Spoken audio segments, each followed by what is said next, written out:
फितरा कौन दे सकता है और फितरा कैसे निकालना है।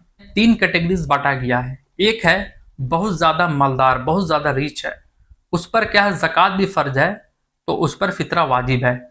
दूसरा आ जाता है उसको मिडिल क्लास कहते हैं, उस पर ज़कात फ़र्ज नहीं है, मगर क्या है वो ज़कात ले भी नहीं सकता, उसके पास ज़रूरत की सारे सामान हैं, तो उस पर क्या है फितरा वाजिब है।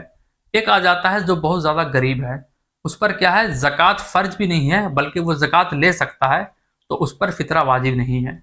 फितरा हर मुसलमान पर वाजिब है, बच्चा हो चाहे बूढ़ा हो, मर्द हो चाहे औरत हो, चाहे गुलाम हो चाहे आज़ाद हो।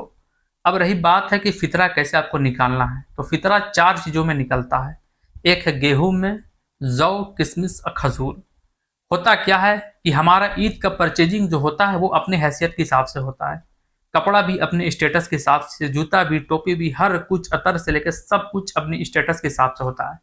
मगर जहाँ बात आ जाती है फितरा का, तो फिर वहाँ सबसे ज़्यादा गरीब हो जाते हैं। तो आपको अपनी स्टेटस के हिसाब से निकालना है। गेहूं में 2.25 किलो तय किया गया है। जो भी गेहूं का रेट है आपके एरिया में, तो 2.25 किलो का जो रेट होता है उस हिसाब से आप फितरा निकालें। बाकी आ जाता है खजूर में, जौ में और किशमिश में, तो वो है 3.5 किलो।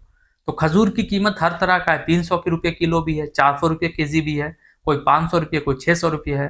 तो अगर 600 रुपये केजी देखते हैं तो एक फितरा आ जाता है, उसका कीमत आ जाता है 3.5 किलो के हिसाब से, वो है आपका 2100 रुपया। तो अपनी हैसियत के हिसाब से फितरा जरूर निकालें।